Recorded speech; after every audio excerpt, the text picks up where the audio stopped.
Okay, yeah, it's been a while since I did a video. It's been like a month or 3 weeks. Um, Today I have an interesting case of 1994 Volvo 850.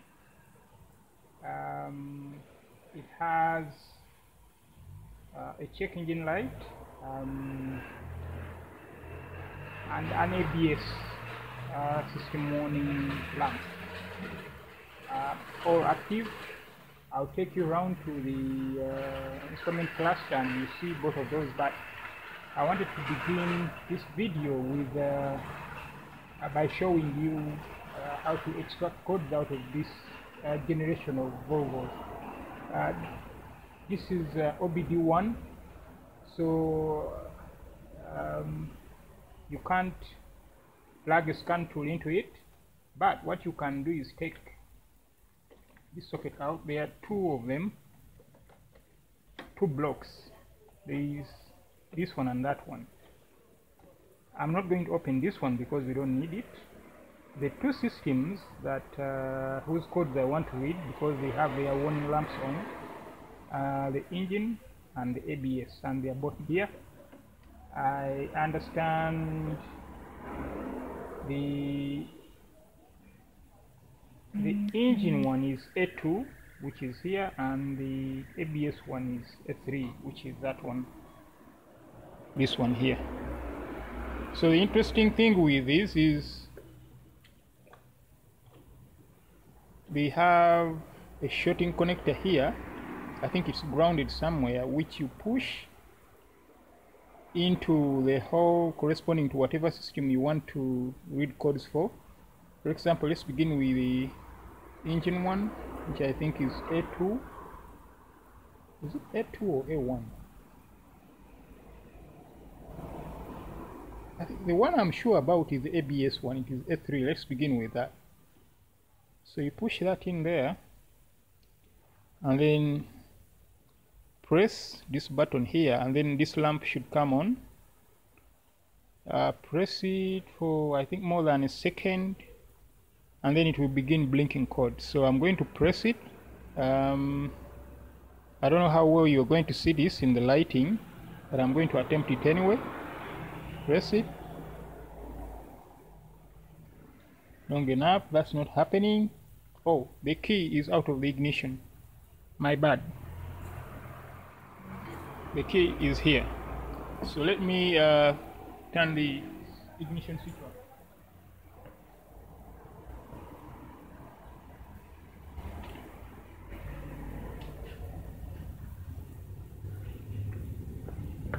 Ignition switch on. Press this for more than a second and release it. You see it went on. It's going to begin blinking. 1, 2, 3. 1, 1, 2.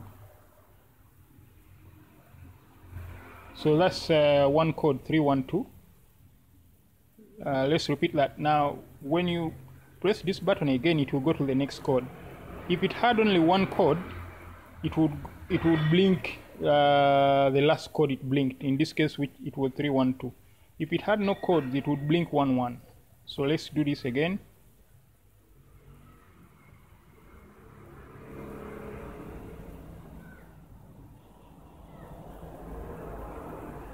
I think I overdid it. Let me try it again.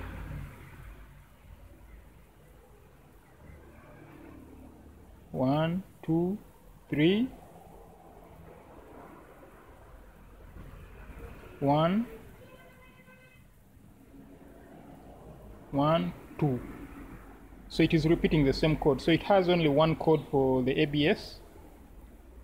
Let me move on to the engine one. I believe it's A2.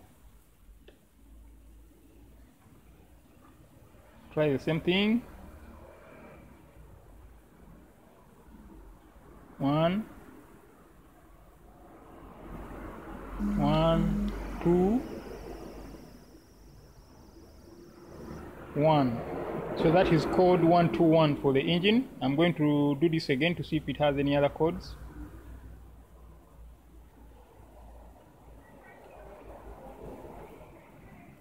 One, two, one again. So this one also has one code. I'm going to repeat that a third time, just in case you didn't catch it. So this ABS control module has code 312 stored. Engine control module seems to have 121 stored. We shall now go to the service manual and see what those codes mean, but I'm going to read the engine codes one last time.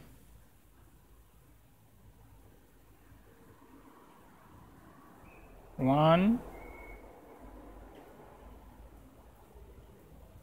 2,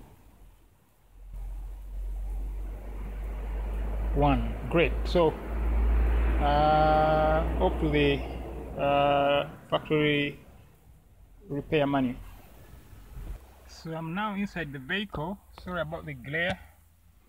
I don't know how to get a better viewing angle for you. Okay, I'm going to put my hand to shield that for you. The engine is not running yet. I'm going to crank it so you see which warning lamps stay on.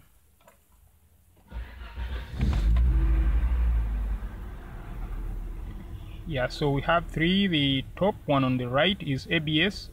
The one at the bottom, again on the right, is service soon, but I know that one goes out after like a minute or so. And the one on the left at the bottom is the check engine lamp. Hope you can see that. So those are left on. The engine is now running.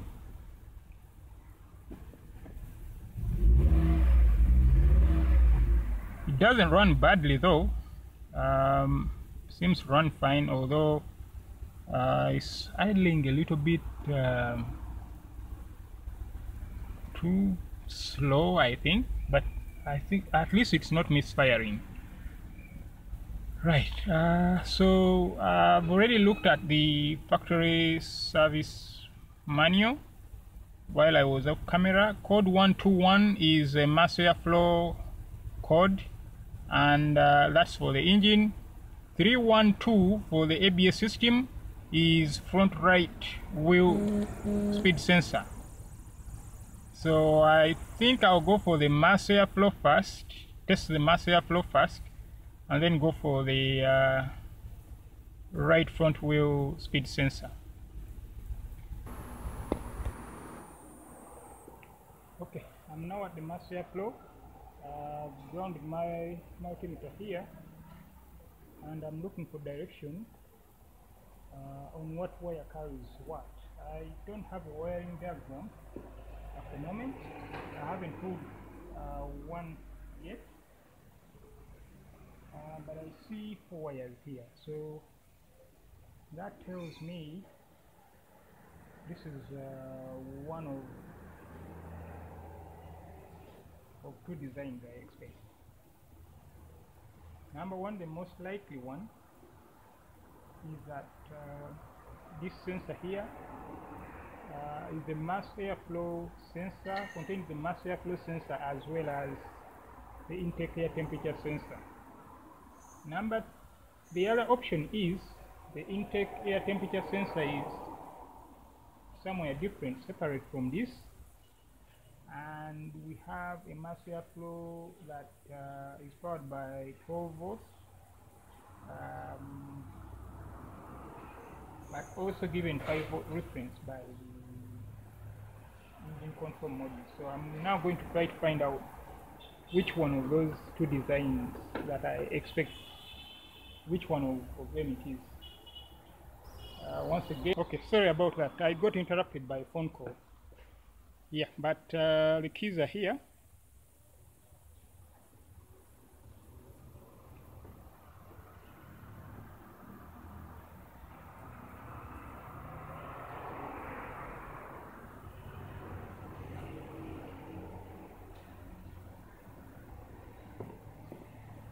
key on in the ignition switch.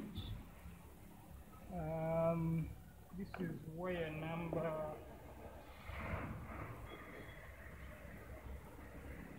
we are numbered 1, 2, 3, 4 from this side to this side. 1, 2, 3, 4. I see 4 wires.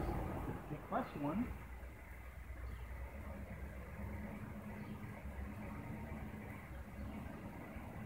is like orange with light green or something. 24 millivolts. That's almost like 0. I suspect it's a ground, and I'm seeing 124 ohms on it. So to prove that it's a ground, I'm going to use my trusty test lamp.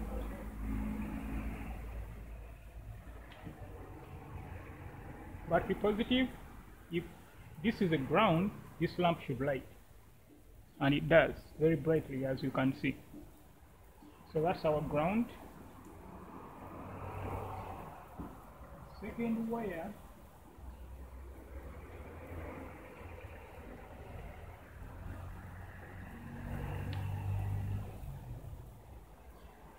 don't seem to see voltage on it.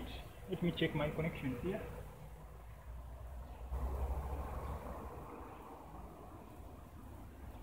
Yeah, I've made connection now. We got a ground too. Surprisingly, it seems to be another ground. That's unusual. I expected one ground.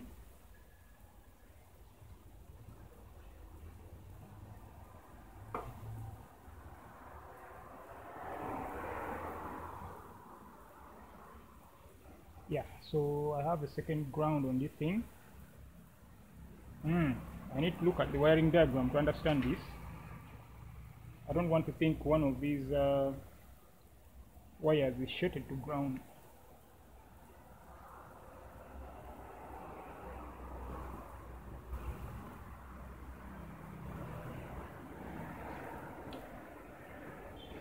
Okay, so I have 12 volts here, right?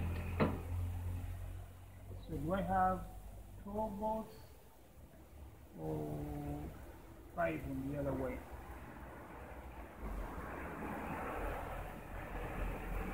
I seem to have 0 volts, but high resistance. This could be the temperature sensor. But then I expected 5 volts if it, no, 5 or lower volts if it was the temperature sensor. So which direction do I take now?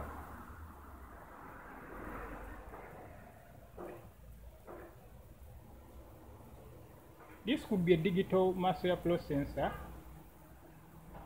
Let me run the engine and see if I have duty cycle on any of these 2 wires. I have high resistance on that wire, which makes me think it is a temperature sensor, but then I don't have voltage on it. Well, the voltage I have there is quite low. If it was a temperature sensor, I would have, at this temperature, I expect to see something like 2 point something volts. Not very near. So let me run the engine before I pull out the oscilloscope and get direction on which, if I need to pull out the oscilloscope, which wires I will be going for.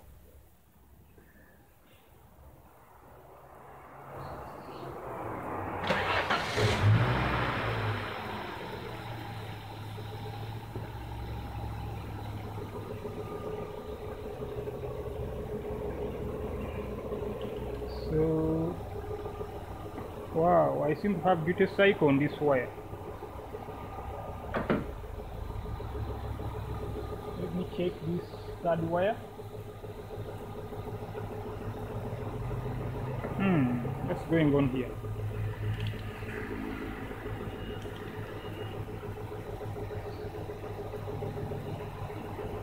Duty cycle on both wires. Really?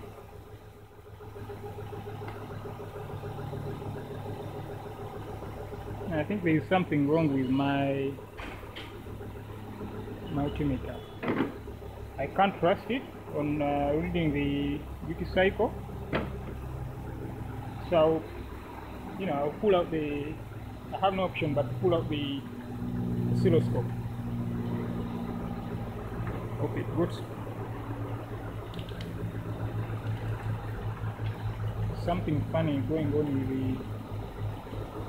with the leads, or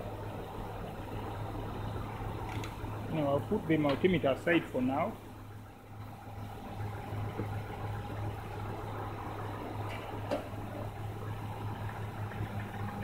And bust out the oscilloscope. So I've brought the oscilloscope out. I've already connected it up to the vehicle. I'll bring you to the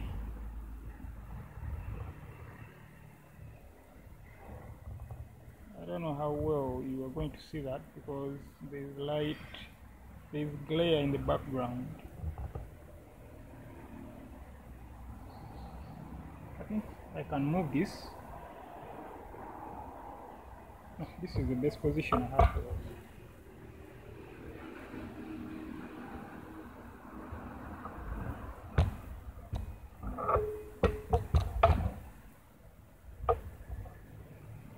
I'm sorry about the glare, but I hope you'll be able to see what's going on with.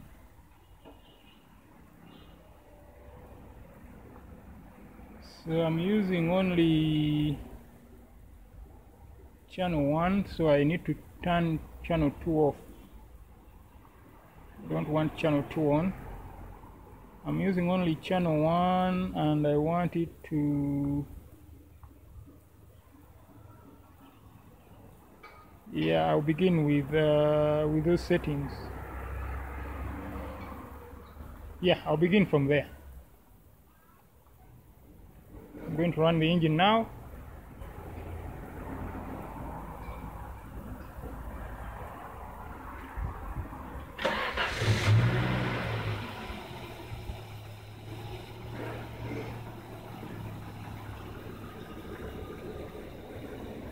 Okay, I don't see much of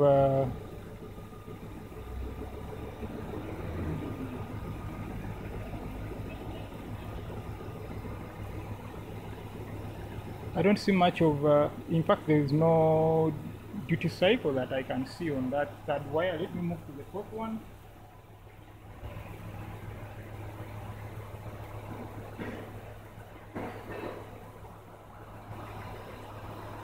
That one is almost at ground.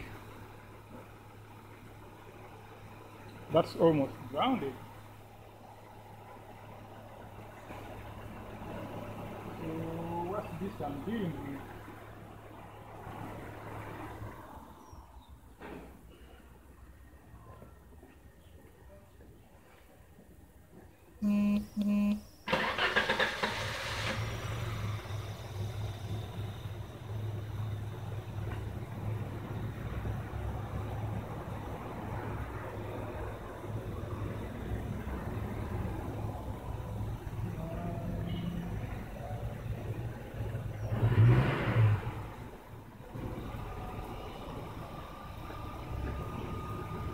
Okay, I don't know what's with that wire.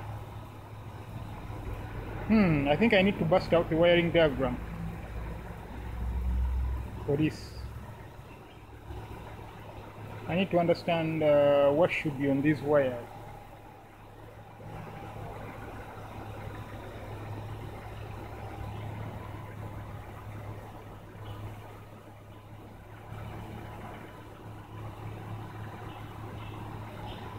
That's 12 volts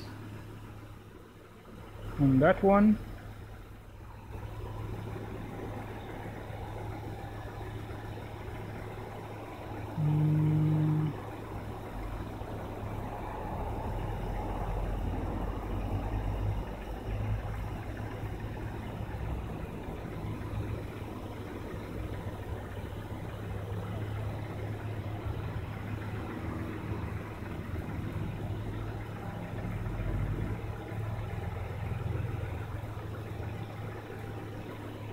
So I'm having 13.8 volts there, peak to peak.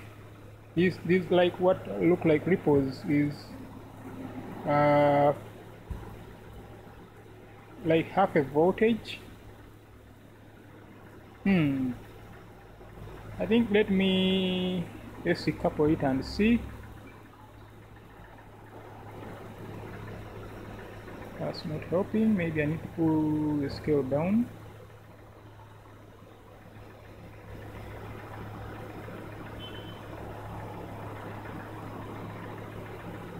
Now there is plenty of ripple there. That could be from the alternator. Fine. That alternator is, I think the maximum I should be seeing is for a good one should be about not more than 0.4 volts, 400 millivolts.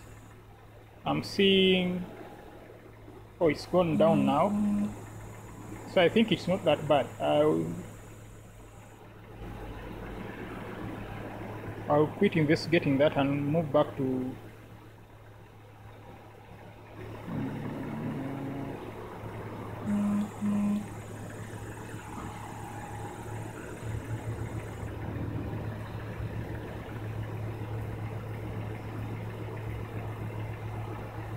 right.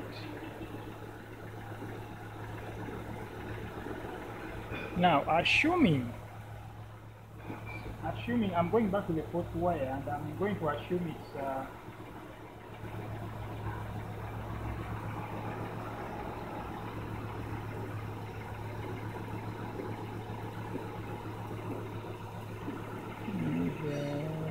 vertical maximum.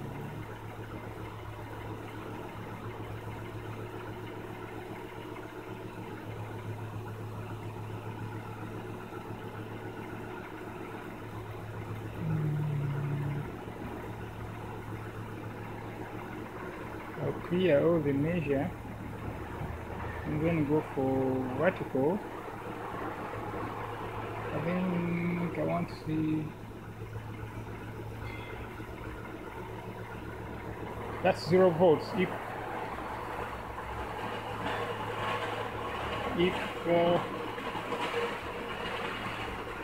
I see a Vmax of 1.25 volts.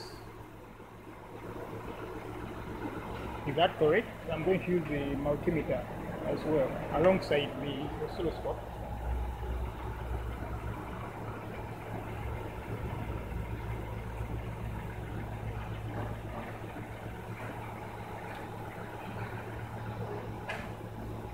And yeah, I think there was just a spike.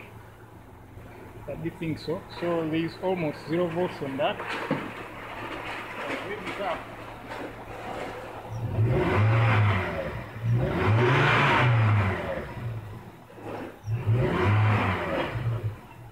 I think this mass airflow, whichever design it is, whether it is a 5 volt, I think this is a digital one because I didn't see 5 volts on the.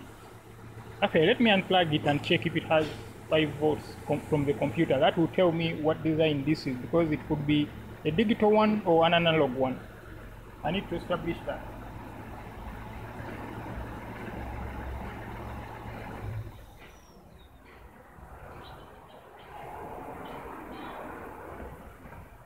So key back on, and mass airflow disconnected. On the fourth wire, I'm seeing still nearly 0 volts.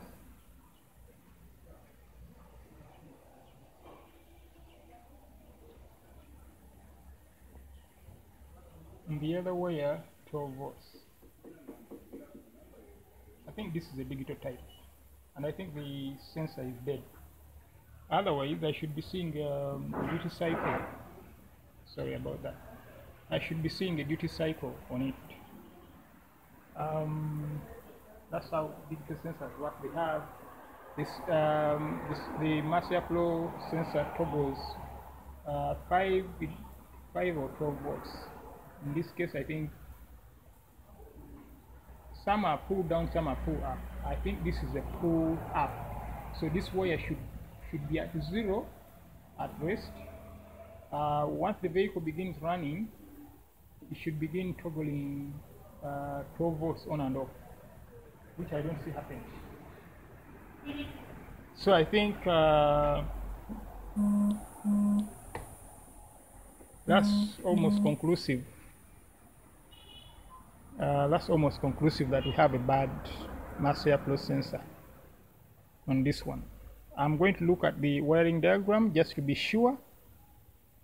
I'll share it with you when I get it, but I think this is a totally dead mass airflow. And I'll show you something else that I noticed when I looked in the glove box.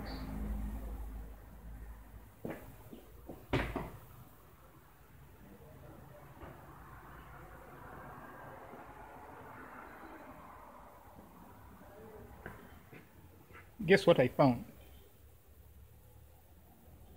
A mass airflow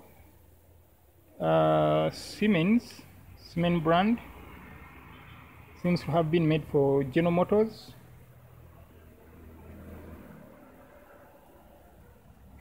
I'm going to see if I suspect someone's been here before me and they tried to switch the mass airflow. Let me find out if this plugs into this vehicle.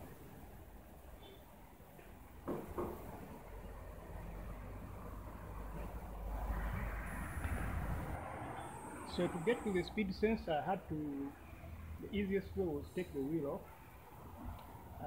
As you can see already, there appears to have been some repairs done.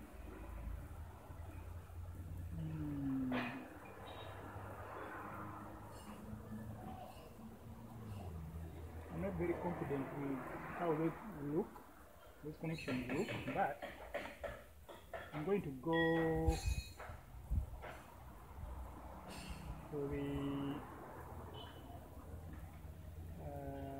for the sensor terminals first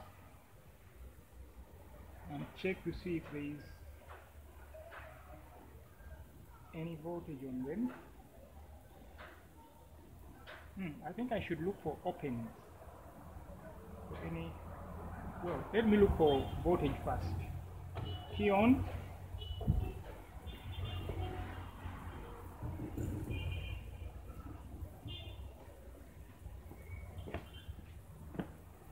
Key in the on position.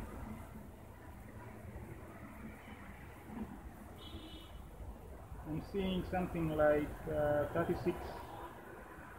50 millivolts perhaps.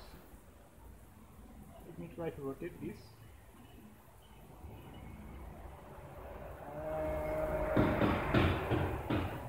I need SC. It is in DC now. Let me try SC. I don't see any SC voltage on that, which is what I expected. I expected some kind of SC voltage. I don't see any of that.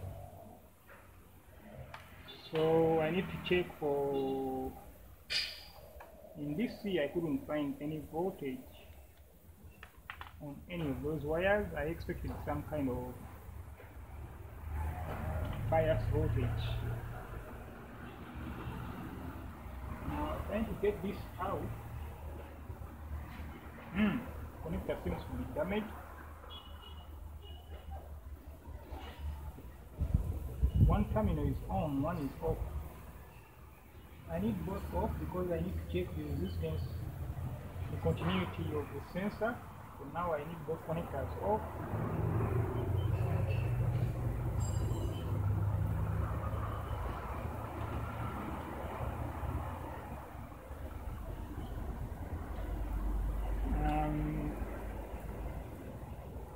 There seems to be resistance in the sensor.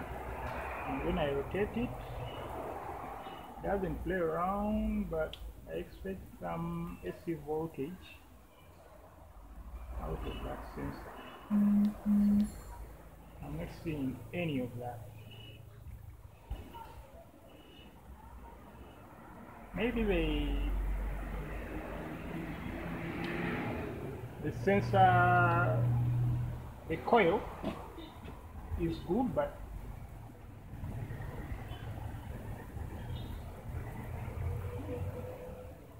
there's a small magnet on inside that sensor. Maybe that's bad. The resistance doesn't look so bad.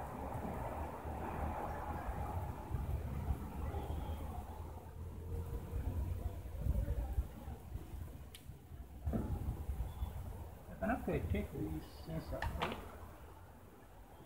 Doesn't look so difficult to get out, but I don't need to at the moment. Let me check for any voltage, bias voltage on this thing.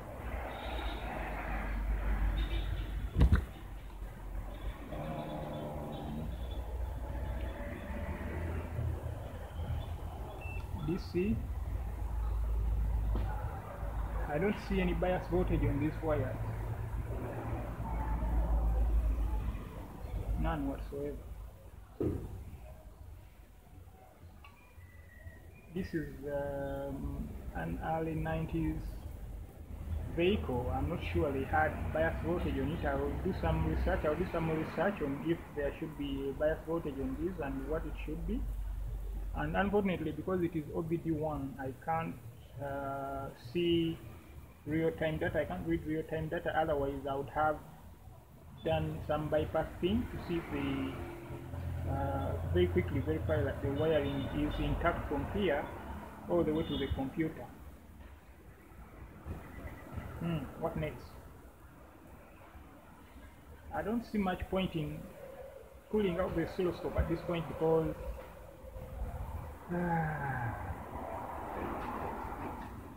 I didn't see any AC voltage on. I don't see any AC voltage on this thing when I.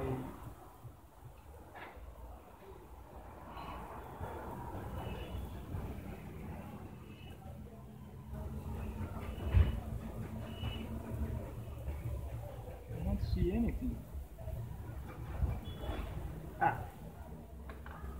Sorry, my bad. I can't do that.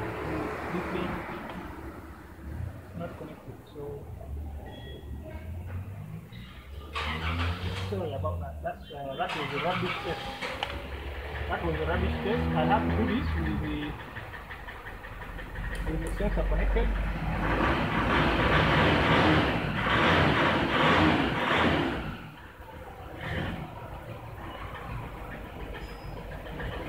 Yeah, with the sensor connected,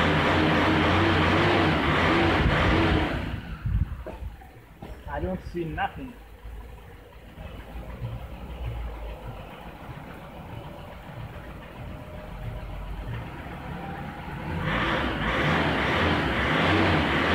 The other thing I could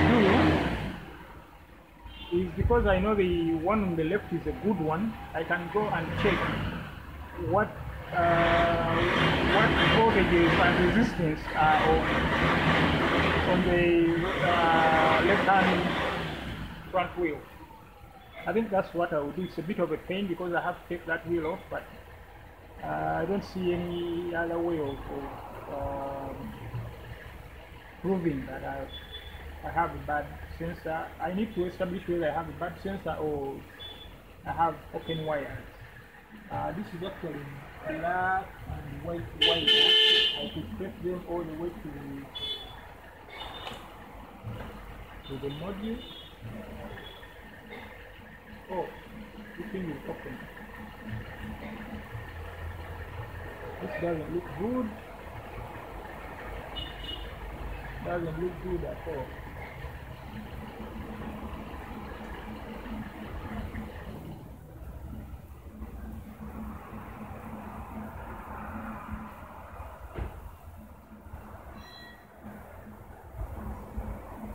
Just going to check that these are not shorted together.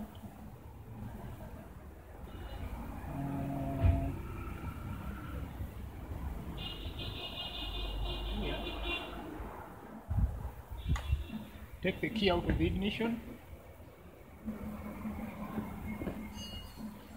Just just want to be sure this wire is not directly shorted. It doesn't appear to be.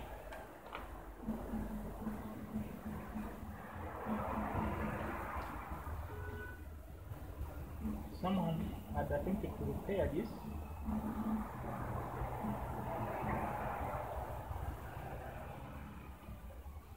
I'll do this temporarily and see what happens to the ABS lamp.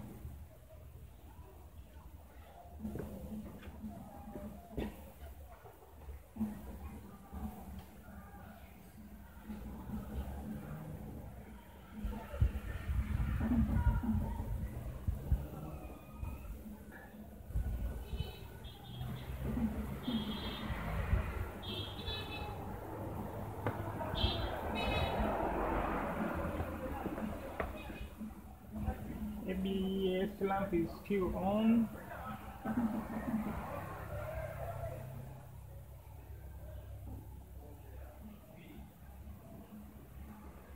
Try to see.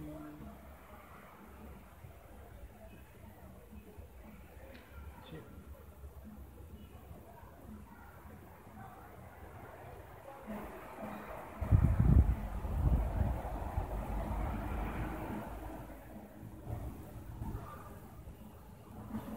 Okay, I'll try to clear this code and see if it comes back with this temporary connection. So we are attempting to clear the codes again.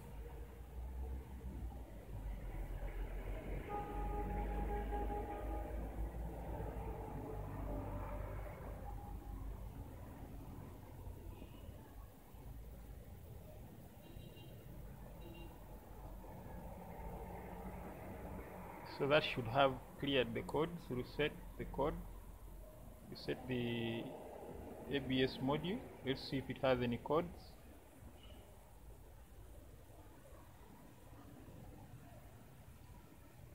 One.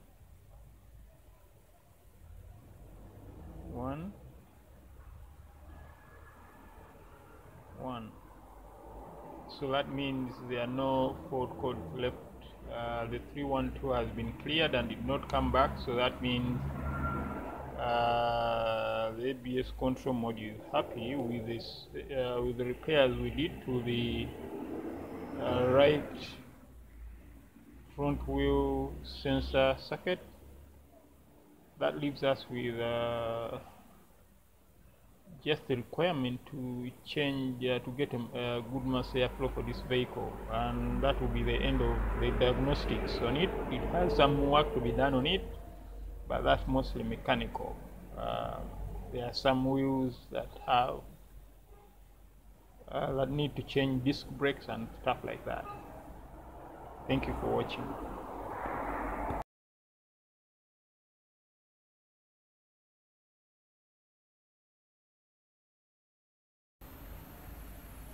Okay, some bonus footage for the Volvo.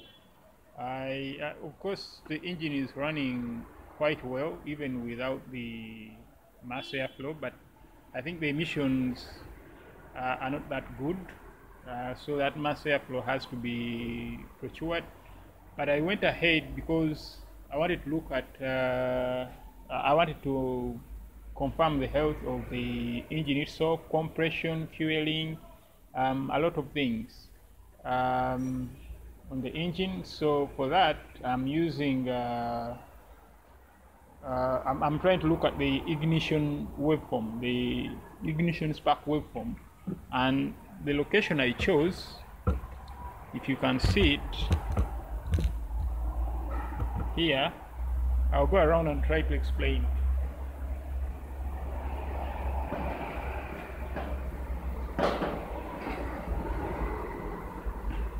This is my capacitive ignition event tester. This is the mass airflow. I will reconnect that. Not reconnected. I will just put in the rubber boot back. Put these things grounded. This thing is grounded on the negative battery terminal, and then these are the leads to the oscilloscope.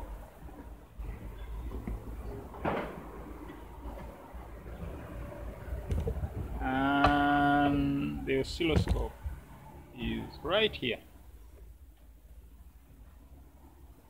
Yeah, I've already set the oscilloscope up. This is my oscilloscope right here. I've set up the software here.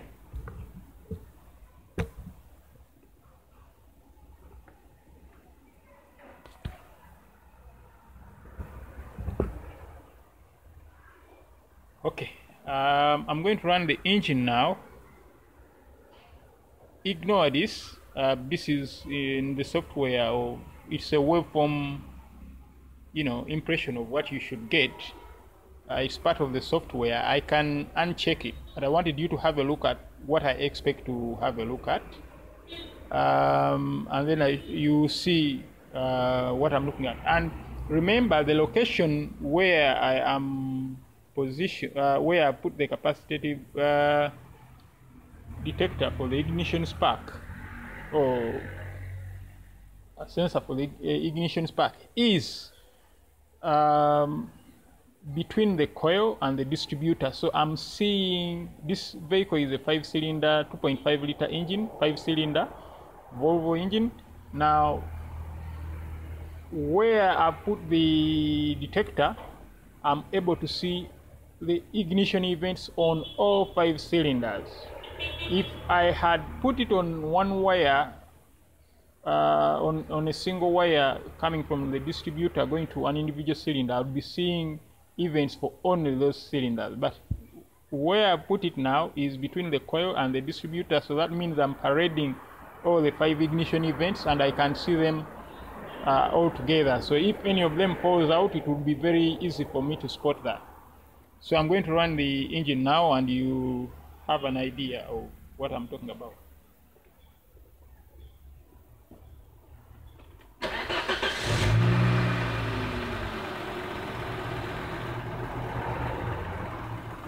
Okay, stuff is already happening.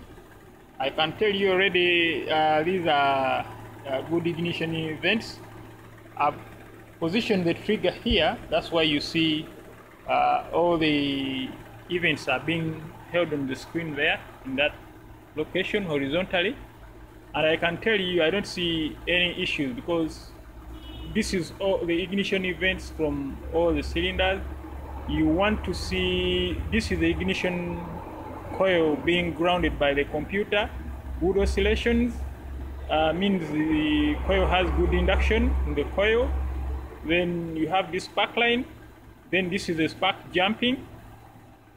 This is the spark jumping, and you want to see that horizontal. Then it has that kind of like small peak at the end, and then you want to see this oscillation, and then back to 12 volts. So from what I can see, this is very this is a very good ignition coil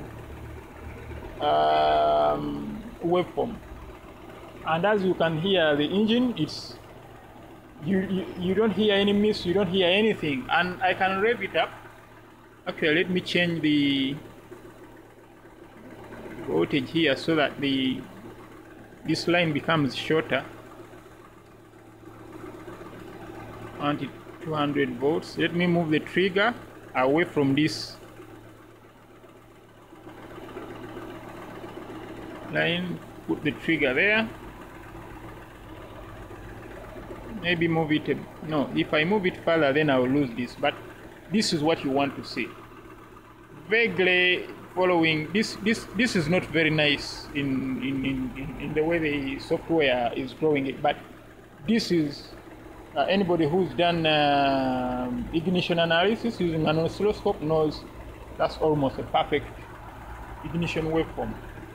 And I'm going to rev it up. When I rev it up, because the compression will be higher, you want to see this going up and this shortening a little.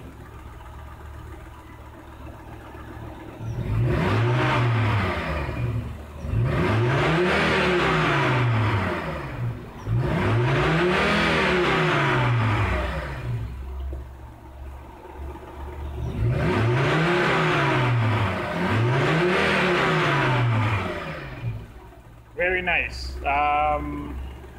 This is a 23-year-old engine, still running brilliant, even without the mass airflow. I think that's the bonus footage for today. I may use this tool in future. In other diagnosis. If I get a vehicle that's misfiring, I'll use it again, and then you see the difference. What happens when you have a bad spark plug? Or, for example, I'm not going to try to create it here because that's not really true of real diagnosis. I don't want to. I could create problems, but I will wait until I catch a vehicle that's misfiring, and then I'll show you what the difference will be in the waveforms. Thank you.